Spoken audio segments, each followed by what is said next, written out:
Are we back here already? It seems like we were just here like 5 minutes ago, weren't we? Time goes by so fast that sometimes it seems as though I don't get a chance to catch my breath from one week to the next. And as you get older, those of you that are under the age of 40, you will understand what we're talking about when you get up here to this acme. You'll begin to realize just how quickly time goes by. It used to be when I was a kid that the time between Thanksgiving and Christmas took forever. Now Thanksgiving comes and Christmas is the next day. Now, I say that to you partly in jest, but partly because it's so very important as we consider again where we are in 1 John 4, because guess what we're going to do? We're going to do it again. We're going to talk about the same thing we've been talking about before. Because, as I've said a number of times, John has this tendency to go round and round and round. And as he does this whirlwind kind of thing, it sweeps up new things from the center. Now, I had considered that thought already in my head to say, even before whirlwinds went through Baldwin County last night. So I don't know if God was using that as some sort of illustration or just the way it is.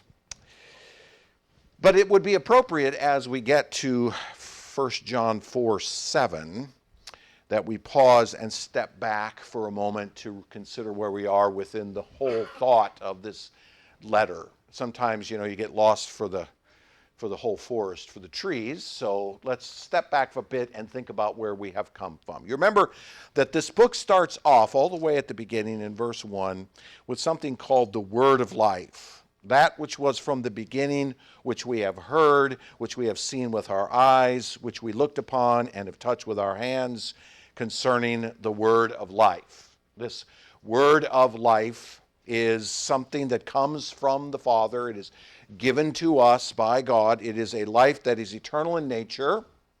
It comes out of His nature as God, yet so it is eternal. But it has been revealed to us in very tangible ways. As John says here, we have touched it, we have seen it, we have tasted it, etc. So we know this Word of Life. This is the essence of this book. It is the central phrase of this book. This life, this Word of Life that has come to us. It is at the center of all of our Christian fellowship. It is at the center of our communal life. It's what makes our ability to love one another one of complete joy. A Word of Life that has come to us from the Father. God has spoken, and thus we are alive. There's a Word of Life in us. Now, the letter then concerns itself with explaining that phrase, the Word of Life, and you remember that John does this using two great ontological statements of God. Get used to the ontological. You're going to hear it a number of times this morning, okay? Two great ontological statements, the first of which comes out of chapters 1 and 2, that God is light. That God is identified by His nature as being a God who is light. And this life, I should say, that we're talking about is from the very nature of God, as God is holy. He is distinct and unique as God. He has a nature that is perfect. He has a nature that is holy. He has a nature that is morally pure. And thus, the new life that we have, this Word of Life, flows out of this nature of God as light. Thus, this Word of Life is pure and holy and consistent in us, or at least it ought to be. All right? But now as we turn to the second half of the book in chapters 3 through 5, John turns to a second great ontological statement of God, where God is love. The life that we have, that is spoken of in 1:1, this Word of Life that permeates us, is a life that flows out of the very nature of God as a God who is love. His very nature is one of love. God's very nature then flows naturally out of those who are His own. Just as He expects, John does, just as John expects for us to live a life that is holy and pure because God is light, it should flow naturally from us. Thus, what should flow from us naturally is love. That's going to be the point we're going to be looking at here in a moment in verses 7 and 8 of chapter 4. The Word of Life flows from the nature of God as love. As He is the very essence of love, those who are His children must be characterized by love. All right? And it's important that we think of that, which moves us then into the structure of this second part of the letter. All right, and it starts in chapter 3, and we have spent quite a bit of time now working our way from 3:1 to where we are here in 4:7. And the main point that John has been making so far through this second half, this issue of God is light, is that the true child of God must be characterized by a love for others. We should be able to demonstrate that we love others, especially and primarily those who are also in the family of God. The Father has, John says, loved his own. The Father has loved his own. He has made them his children and embodied them in his Son. Okay, that's the beginning of chapter 3. God has loved his own. He has made them his children. This makes the elect far greater, really, than they can fully grasp. 3:3. They cannot really fully grasp this idea, but it creates a pursuit within us, John argues, to purify ourselves of anything that is unloving or sinful. And that's all of chapter 3, verses 4 through 10. So the Father has loved us. He's loved us with an everlasting love out of his own nature. He's embodying us in his Son, which puts us in a place we really can't grasp, but it creates within us a pursuit to love others and to push away anything that is inconsistent with that love. So love, in a general sense then, from John's perspective, is central to what God intended in his original creation of humanity. That's verse 11. When God created the world out of his nature as love, he created a world in which he expected human beings to love each other. That was the point of the original creation. Now, certainly it is resisted, right? Cain is used as an example of the way that God's love is resisted.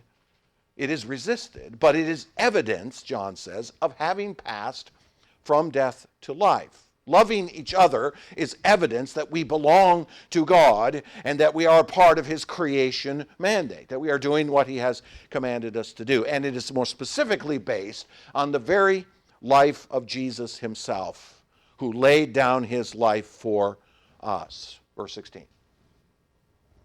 Which means then that as we look to Christ, who is the example of love, who is not only the example of love, but the great ontological reality of love in his own work as the Son of God, this compels us to lay down our lives for others. The second half of that same verse, verse 16 and into 17. To lay down our lives for others. So the progression of thought for John is, okay, the Father has loved his own. He has set them aside to be his family and embodied them in his Son. We don't fully grasp that yet, but nonetheless, there it is.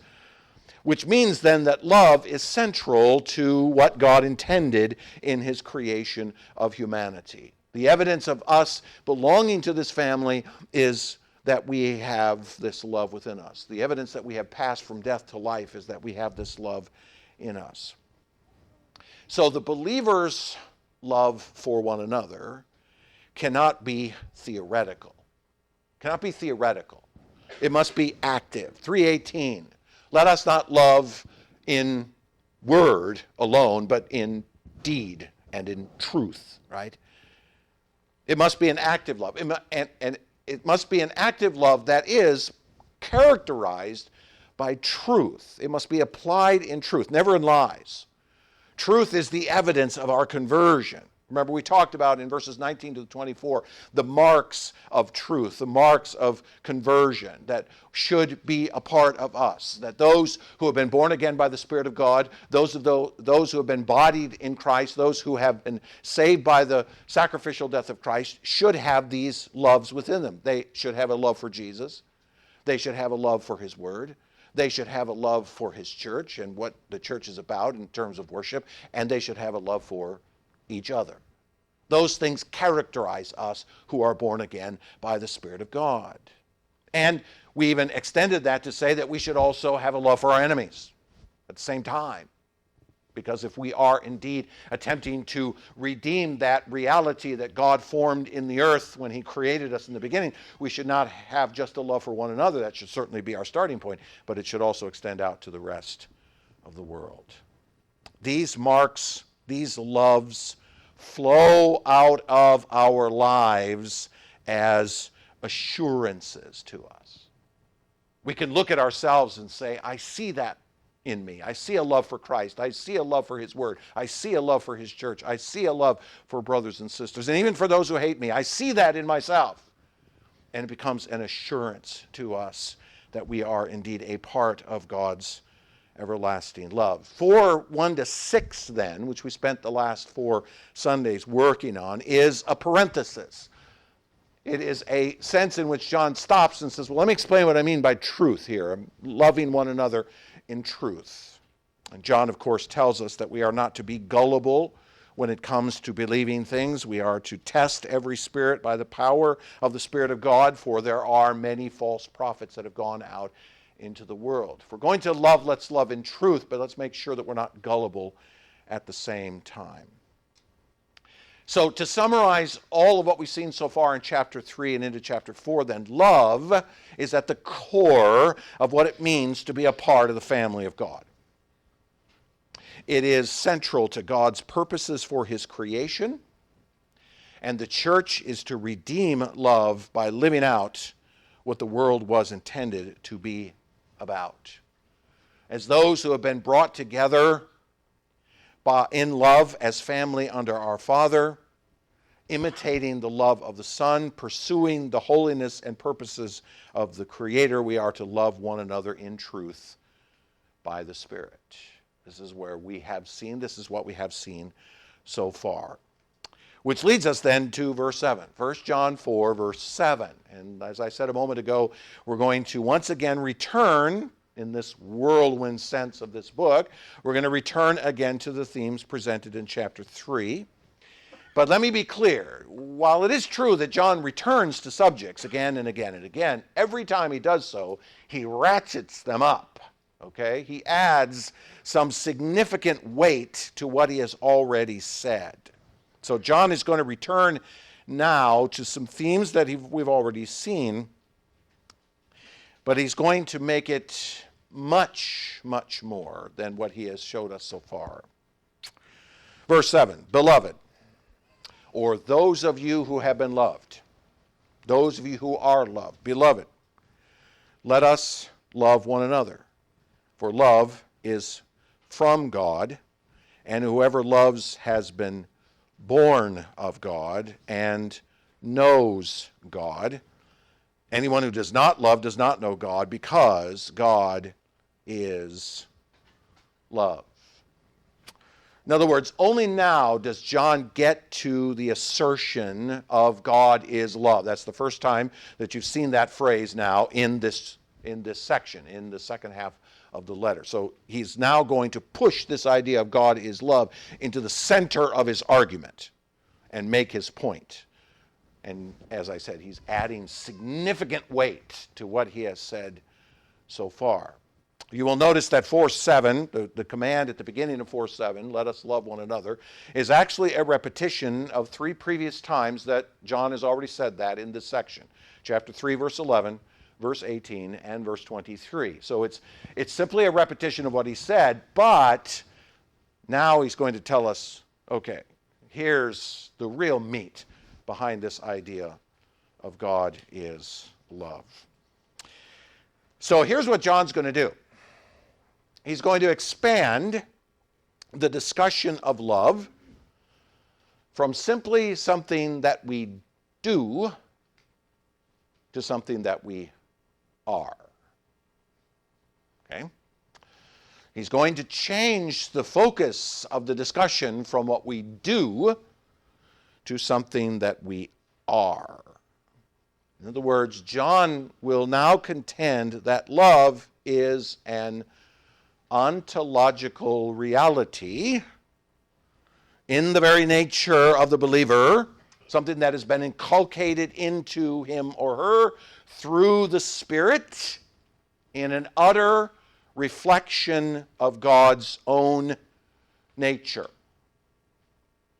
In an utter reflection of God's own nature, John is going to tell us what has been inculcated into us, what we have become in Christ. In other words, John is about to tell us what love really is amongst us as family. He's going to tell us what it really is.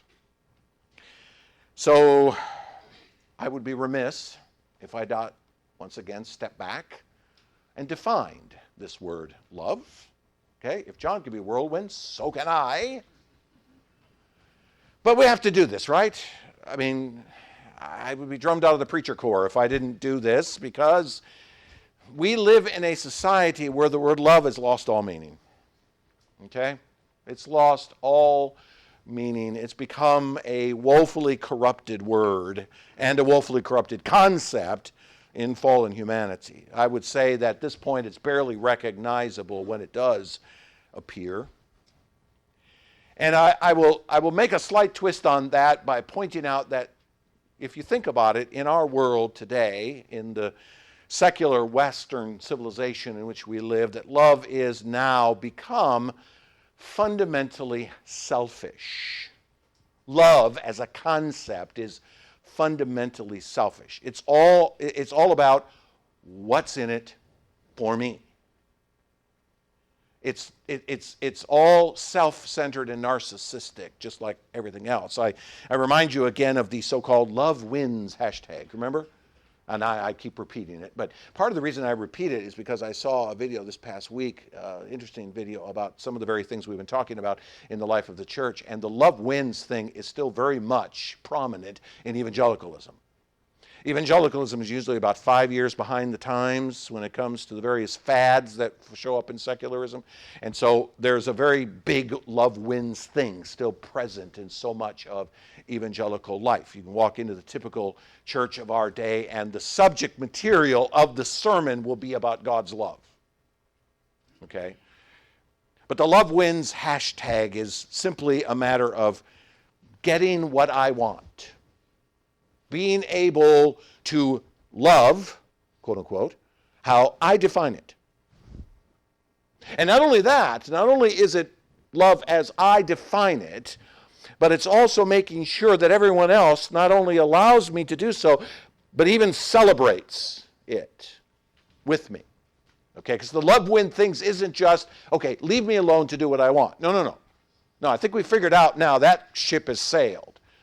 No, it's not only I want to do what I want to do, but you must celebrate it. Not just tolerate it, celebrate it. You must say that it is good alongside of me and celebrate it alongside of me.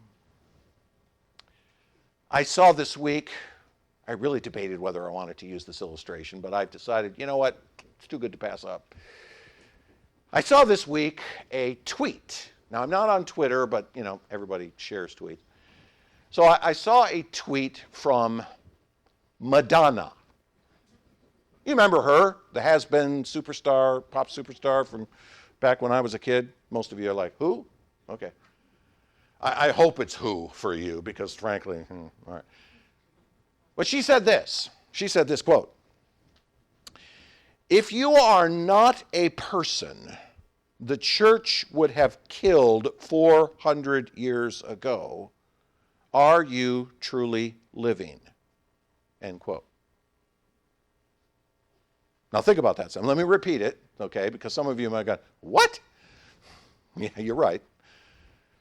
If you are not a person that the church would have killed 400 years ago, are you really living? Now, what's the assertion? Well, the fundamental assertion in her rhetorical question is the only way that you can really live is to do all of the things that the church 400 years ago would have condemned. In other words, your life should be characterized by all of the things that the church condemned as immoral 400 years ago. Now, I will agree with Madonna on this point of her tweet. Yes, I suspect that Madonna has to appeal to the church 400 years ago, because the modern church probably would not condemn most of the things that she engages in today. So she has to appeal to the church 400 years ago. But the fact was that the church 400 years ago did have a standard of behavior in regards to certain immoralities and stood for it. Now, yes, I agree there were times when the church did things against immorality that it should not have done. But Nonetheless, there was a standard, there is a standard, a biblical standard of morality that the church expressed. So what this woman is in essence saying is, our freedom is to be able to do, and we're only living fully when we do the very kinds of things that were considered immoral 400 years ago. That's the essence of the modern definition of love, right there. I want to do what I want to do. I want to love, quote unquote, as I define it. I get to do what I want, not what God wants. And it's interesting that she actually invokes the church here, because she in essence knows intrinsically that there is a God, a moral code and standard, and she's simply in rebellion against it. That's love in our modern day concept. That's the definition of love in the modern day concept. It is barely recognizable. It's utterly self-focused. It's utterly about me, about what I want to do. I don't want anybody else, especially some God, telling me what I ought to do. I want to love whom and what I want in the way that I want. End of sentence. And you have to celebrate it with me. But that is hardly the biblical definition of love. I have said that the biblical definition of agape, which is repeated at least 6 times in these 2 verses,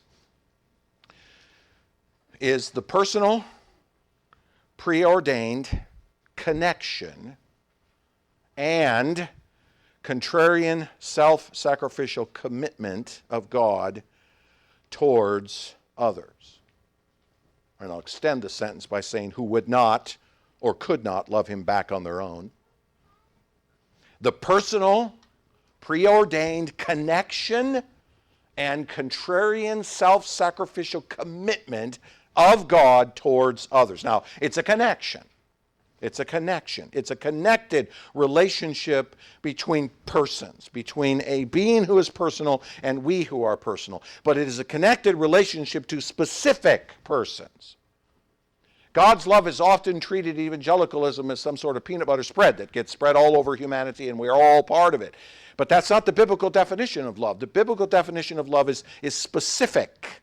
It's a true connection to specific peoples. It's not just that God looks at humanity and goes, oh, I love that creature. No. It's that God makes a connection to individuals personally. It's why I said it's a personal connection. It's an intentional relationship of God. An intentional relationship of God to people. God comes to have a connection to his people, to love them because he is his creation. But not in just some sort of general sense. In a very intimate sense. God says, you, I love you personally. And as I said, it's preordained as well. It's not just a personal connection that just happens to show up because God one day looks at you and goes, oh, hey! No. It's God had purposed it. He pre-planned it. He established that he would love some specific people on purpose for his own purposes. So it's a personal and preordained connection of God. But it's even more than that. It's a commitment. Now, this I think is the biggest thing that if you ever think about love, this is what you need to walk away with, that love is a commitment. Love is a commitment.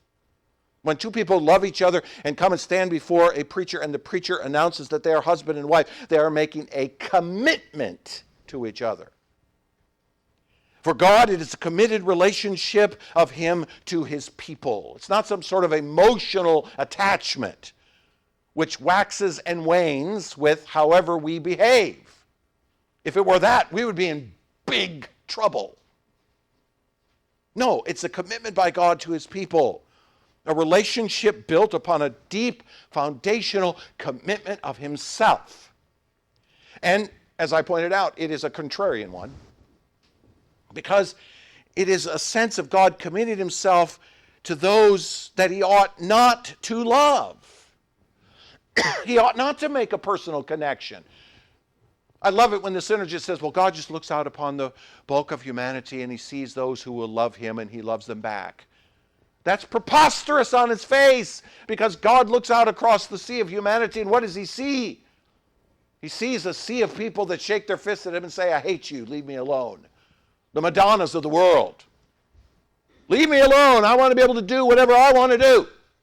That's what God really sees. So for God to make a commitment of himself to a people is very contrarian to his own nature, because he ought not to do that. What he ought to do is simply cast the entire human race into hell. That's what he really should have done to Adam and Eve at the beginning, right? On the day you eat from the tree, you shall surely die. Okay, so God should have showed up and said, Adam, where are you? And he should have taken them and didn't just cast them out of Eden. He should have cast them into hell. But he didn't, because he had purposed to make a sense of commitment to some that he ought not to. Creatures that do not deserve to be loved. And not only is it a contrarian commitment, but it is also a self-sacrificial one. It goes beyond just saying, I'm going to love the unlovable, but it's the commitment of God to the unlovable which costs him something. It costs him something. It's a love that requires him to act in order for this commitment to be both received and requited. Because if God did not act, even though he might love us, even though he might look at us and say, I love you, our response is not going to come back to him as love. It's going to require him to act for us to actually requite that love back to him. For us to actually say back to him, I love you too. And so you see, this idea of agape is massively deep. All right? This is God coming and saying, I'm making a personal connection, a connection I preordained to make with you personally, and I am making it out of a deep sense of commitment to you, even though I ought not to, and it's going to cost me something to do that. That is the biblical definition of agape. It is a deep, personal connection and commitment by God to us sinners of the first degree. But that is what John is arguing here. And so, the end of verse 8, John then asserts that God is that. God is agape. God is love.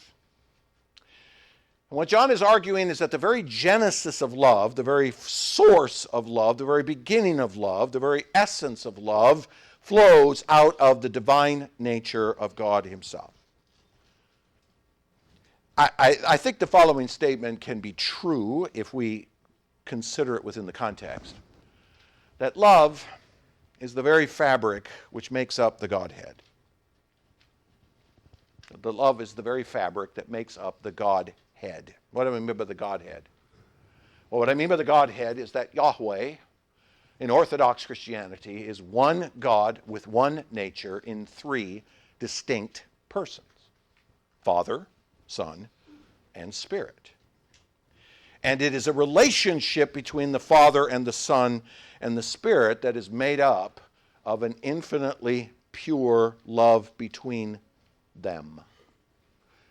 It is an infinitely pure love between the Father and the Son, between the Son and the Father, between the Father and the Spirit, between the Spirit and the Father, between the Son and the Spirit, and the Spirit and the Son. Did I get all those? Did I miss any? There's an infinite love relationship between the three persons that make up the Godhead, and it is based on their shared nature.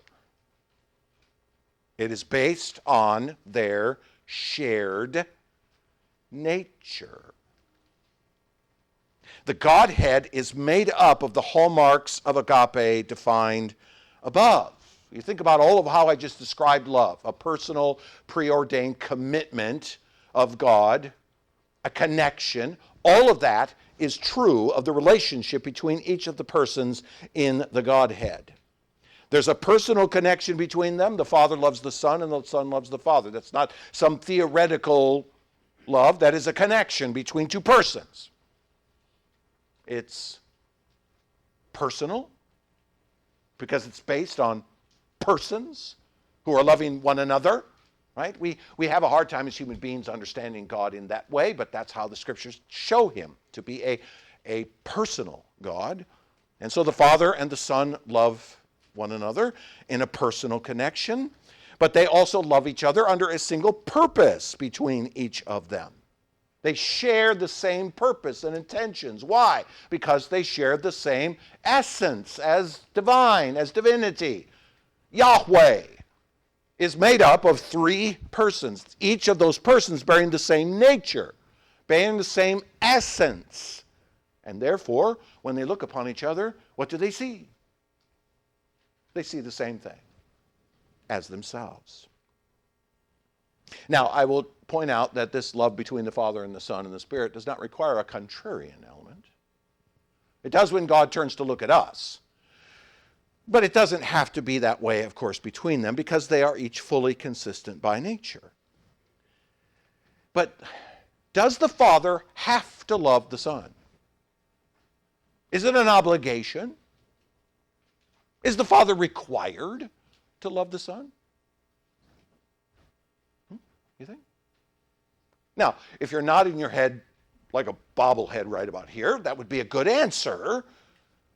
But not because he's obligated to do so, not because there is some unwritten divine rule that says that the Father must love the Son. I mean, in the human world, there's a sense in which that's true, isn't it? Where dads, you are required to love your children. There's an obligation to that. Even though there's a lot of times as a dad, you're like, I'm not so sure. That woman that you gave me that child, and I don't know who that child is. It certainly, looks a lot like the milkman. It's not me. But that's not the case in the Godhead. Not the case in the Godhead. The Father loves the Son not because it's an obligation, but because the Son possesses the full divine nature of the Father. The Father loves the Son because he sees his own nature in the Son.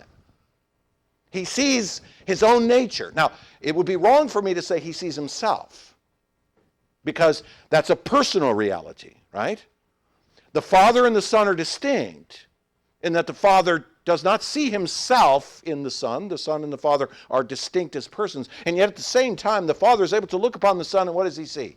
He sees the same nature as himself. He sees the same divine reality in the Son that he sees in himself. Thus, he loves him. Not out of an obligation, but out of the thing that comes naturally to him. It comes naturally to him. It comes naturally to him. Now, why did I say that 3 times? Because that's the essence of John's argument here. Hold that thought in your head. The Father loves his Son, for they are of the same essence, even as they are distinct from one another. And that same love exists of the Son for the Father and each for the Spirit in the Trinity, because each of them look upon each other, and what do they see? They see their nature in the other. The Father sees it in the Son, he sees it in the Spirit. The Spirit sees it in the Son, and he sees it in the Father, and so on.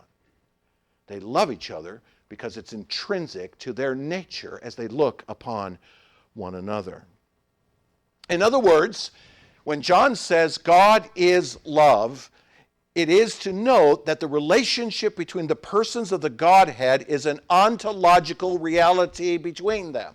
It is a part of who they are. Not what they do, but what they are. The Father loves the Son not because the Son goes out and does what he's supposed to do, but the Father loves the Son because of what the Son is, ontologically. The Father doesn't look at the Spirit and say, well, I love the Spirit because he goes out and does what I command him to do. No, the Father loves the Spirit because the Spirit intrinsically possesses the nature of the Father. The love relationship is an ontological reality. Their love is intrinsic to what it means to be Yahweh.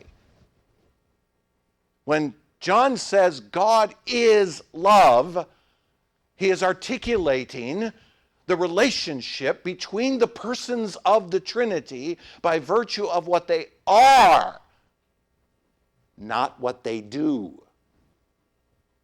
See this? You see how John is about to add a great deal of weight to his discussion of love here? Now, I am convinced, and I've spent a lot of time thinking about this. If you want to debate me on this, you'll lose. But I am convinced that love is a part of the imago Dei, the image of God in us.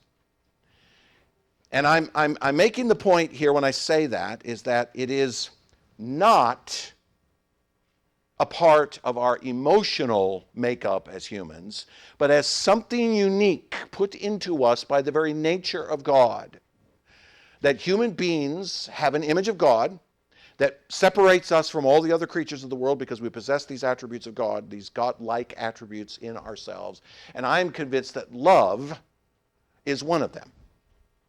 The ability to not only love, but to be loved and to be loved. Okay? I'm convinced that love is a part of the imago Dei. Now, again, it's not just an emotion. Yes, there's an emotional component in it. Yes, I understand that we have feelings of love. Okay. But as I have tried to argue for the entirety of this letter, love is not fundamentally an emotion. Because there's a lot of times when you look at your spouse and go, if love is an emotion, I don't love her right now. Right? Okay, be honest. Okay. So love is not an emotion. It's an emotional component to it, but it's something far deeper than a feeling. It's something far more than that. I mean, if you think about it, the ability to connect and commit, as I defined it in agape above, the ability to connect and commit is not found in the animal kingdom. There's a sense in which, emperor penguins mate for life, they share, but there's not a sense of rational commitment to one another in that sense. No one would say that they're in love, unless you're a radical environmentalist who believes that somehow penguins can love because there is no image of God. The reality is they don't really love in that sense that human beings do. There's something fundamentally unique in the human experience of the idea of love. So it's unique to us. By receiving the breath of God to become a living being, Genesis 2:7, Adam was endowed with the ability to love. To not just feel some sort of emotional connection, but to feel this sense of deep commitment and connection to other persons on a very deep and personal level. Okay? I mean, think about it. Think about how the story goes. Okay, once again, I'm going to appeal to Genesis 2. God places the man that he had formed. He forms him from the dust of the ground, right? Breathes into, becomes a living being. He places him in the garden. And then what does he immediately do? Well, it's not good for the man to be alone, God says. Now, that's an interesting phrase because God had declared everything to be good, but suddenly there's something not good in the garden. It was not good for the man to be alone. Now, our immediate reaction to that is to say, well, yeah, but wait a minute. Adam was not alone, was he? He was not alone.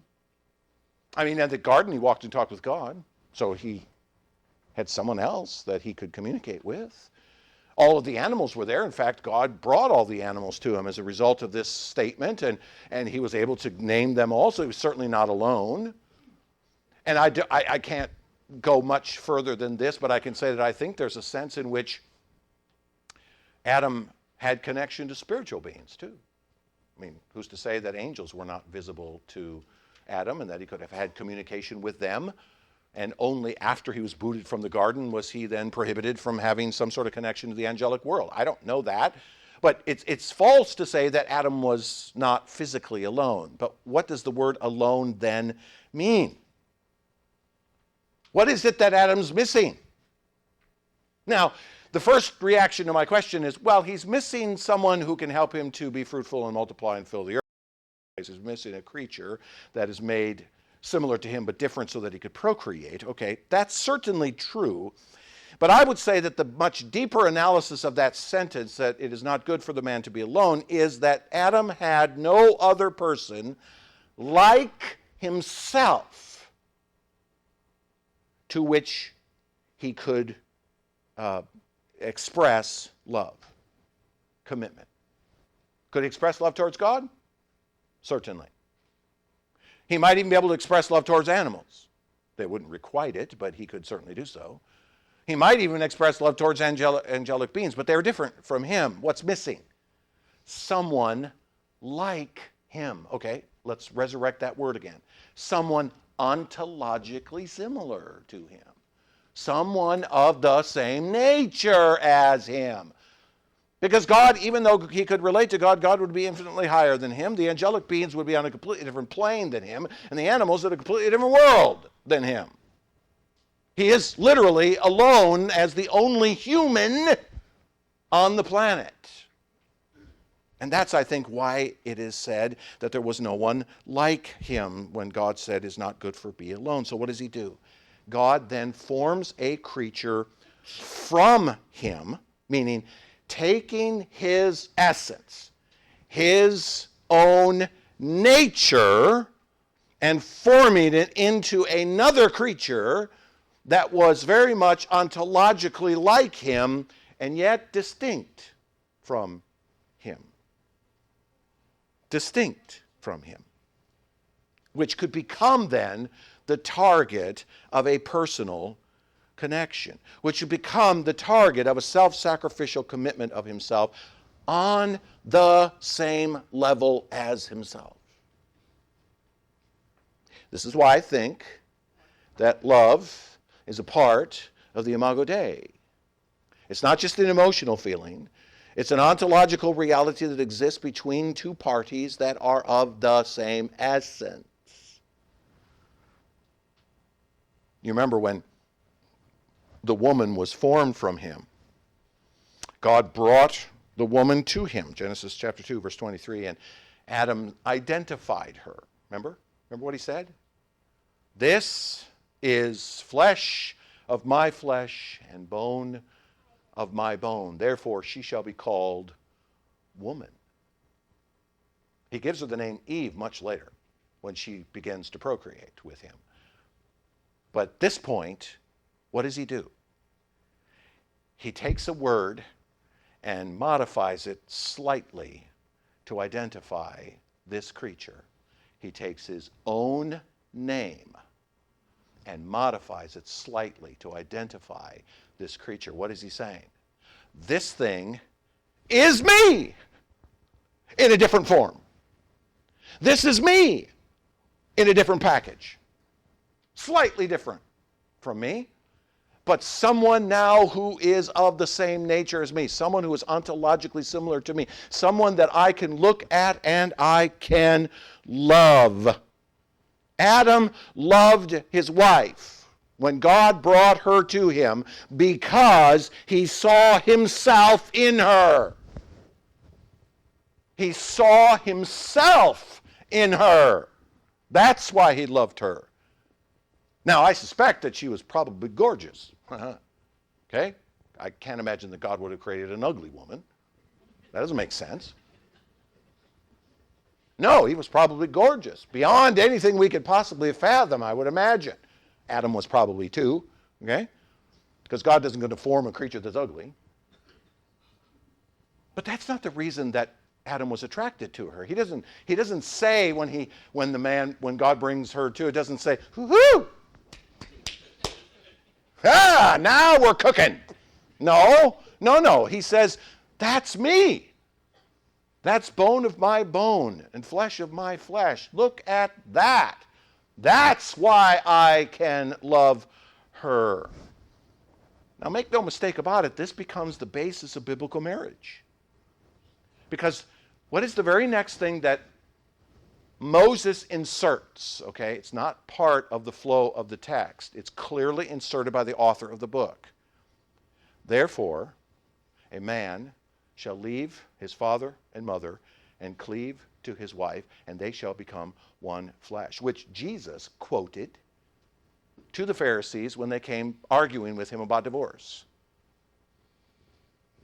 The reason why a man leaves his father and his mother to cleave to his wife is not because he has some emotional connection to this thing, this woman. It's because he has an ontological connection to her, a commitment to her that's far greater than just some emotional attraction that fades every time she says, take out the trash. You're probably figuring out now I'm a little bitter about that particular chore. But I'm really not. I just use it as an excellent illustration because I suspect there's a lot of men in this room that are tired of being told to take out the trash. But look, what do? We look past that to the realization that we love our wives because not the emotional connection that we have to them, but because of the deep ontological commitment that is established in us when we become one flesh. A man shall leave his father and mother and cleave to his wife, and they shall become one flesh. What does that word? What does those two words mean? It means they become one thing.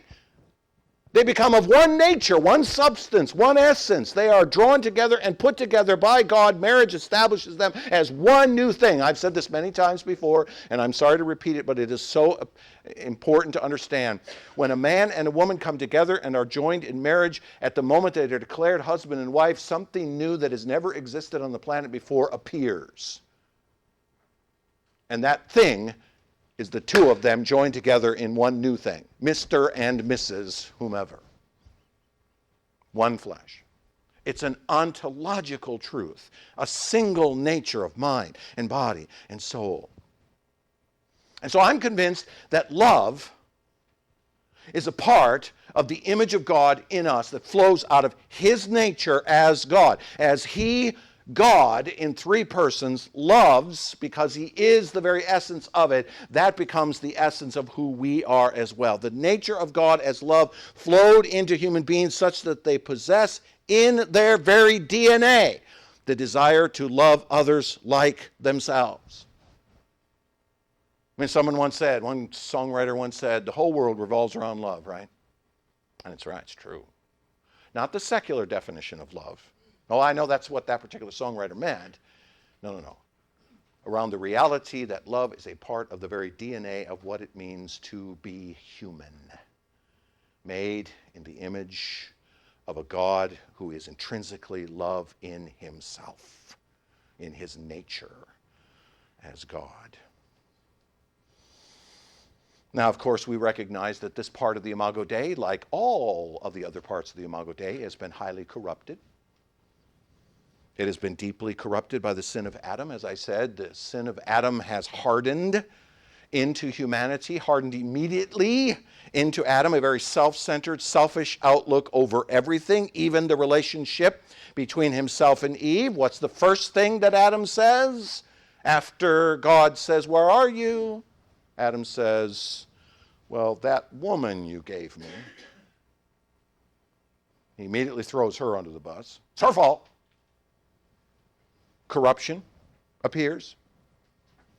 Adam's love for his wife, that ontological one-flesh connection between them is broken and damaged and corrupted by sin, which means now that love in this fallen world is no longer a self-sacrificial commitment to others, but now presents as a selfish, emotional attachment designed simply to fulfill personal needs. Why do people fall in love? They get something out of it. What is in it for me? I need my emotional realities taken care of, and I need to love someone who will give me all that I need.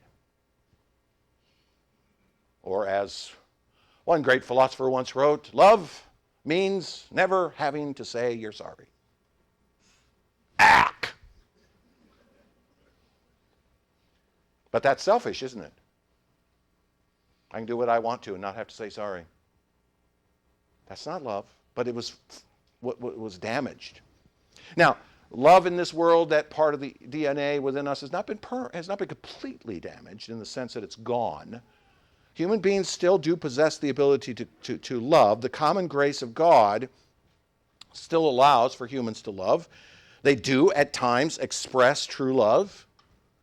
I mean, you see it in the face of a mother holding her newborn child in her hands. There's a love there. There's no doubt about it. Even though there's probably a lot of times when that mother is holding that child in her hands and going, ew. This is the world in which we live, right? It's deeply corrupted. There's still the common grace of God allowing human beings, but the fallen condition of our race often precludes pure biblical agape. And make no mistake about it, folks. The removal of the common grace of God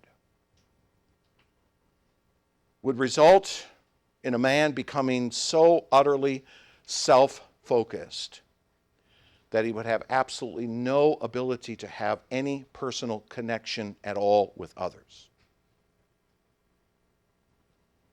I know that's beyond your comprehension to imagine.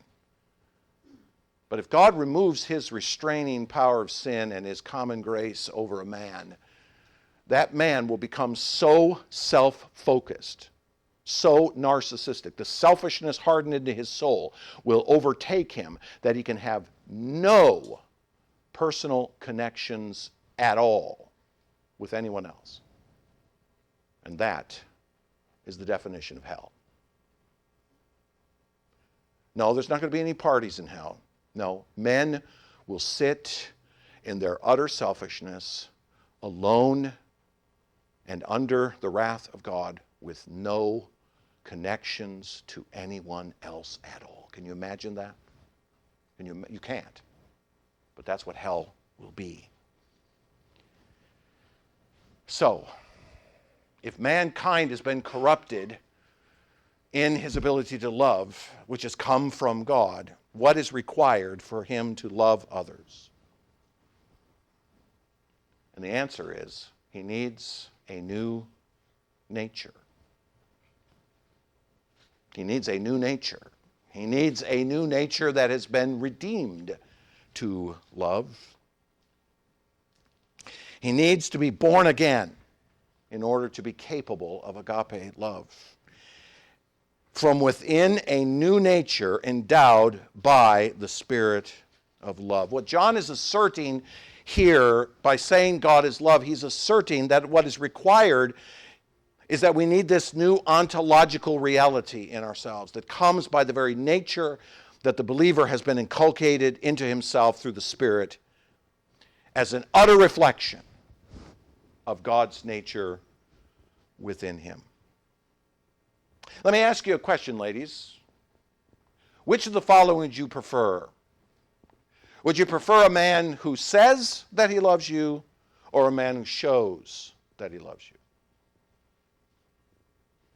It's a trick question. Now, I think if you were honest, ladies, you would say, well, I want a man that shows me because, anybody can say words, right? Now, guys, let me just say this to you. You should say it once in a while, okay? She wants to hear it, okay? Words have meaning, so say it, okay? So I challenge you guys today. Tell your wife that you love her. But I think if we're honest, ladies, you would want a man who shows his love far more than you want a man that just says he does. But let me suggest to you that there's a level even higher than that. You see, because it's possible to say that you love your wife, and it's possible even to show that you love your wife by your deeds. But ladies, wouldn't you rather have a man who you know is utterly and absolutely at his very soul committed to you? It's not about what he says. It's not about even how he shows it. But it's who he is at his very core. Right? That's what we need. We need to be changed by God into a creature that is capable, because of a new nature within us, to actually be men and women who love. So the assertion that John is making here is that the Christian has been given a new nature from God. A new nature from God that grants him the ability to truly love others. Especially others that have that same nature. Remember what I said? The love that we are to have is to be a love for other brothers and sisters. That's where John is primarily concerned here. But our ability to love each other as those who are Christian is because we see in them the same nature we possess. We love those who are born again because it is an intrinsic draw of ourselves to someone of the same nature as ourselves. And John is saying that all over this. I don't have to spend much exegesis here to prove the point. Look what he says. He says, for love is from God. Okay? So where's it coming from? Well, the source is God himself, right? The source is the very nature of God himself. So it's from God. And then it says, whoever loves has been born of God. So it's not just from the source of God, but it's what God actually inculcates into us by being born again. John is simply repeating what he's already said before. You must be born again in order to love. So love is from God, and it's by virtue of being born from God. And then it's also whoever loves knows God. The end of verse 7. Knows God. What's knowing? What is knowing? Knowing is a personal, intimate connection. To know someone is to know them. It's to really understand them. It's to have a connection to them. To know God isn't just to say, well, I think God is out there somewhere, and I think I understand him. No, that's not knowing God. No, knowing God is an intimate connection with God. And so this is John saying, you and I must be born again to a new nature in much the same way that God is a nature that is very much love. It is defined as love. It's very ontologically love. We must have the same thing happen to us. So the command of verse 7, let us love one another, as I said, repeated in 11, 18, 23, and here, is compelling to us because our new nature has a natural affinity towards those of a similarly new nature in them. We are commanded to love one another. Okay. But we're commanded to love one another because we have an affinity, a connection, a natural, inborn, predestined connection to others of the same nature, who possess the same DNA within themselves that comes from the Spirit of God. Thus, we are not commanded to love out of a sense of duty or obligation. See, John's moving past the duty and obligation thing. Yeah, we're supposed to love each other. But we do not love each other out of duty or obligation. We love because it flows out of us naturally towards those who share our regenerative state. We see another brother or sister in Christ, and we are drawn to them because we look at them and they say, that's me. Just as the Father loves the Son and the Son loves the Father because they possess the same nature, so we as Christians are to love one another because we possess the same nature. All right? Now, John's going to build on that thesis through the rest of this section as we get across the page down to the end of the chapter. But this is the starting point. We've got to start with this thought. We have to think through these things. Love is not an emotion. It's something much deeper than that. It's a connection at the most visceral level of what it means to be born again by the Spirit of God.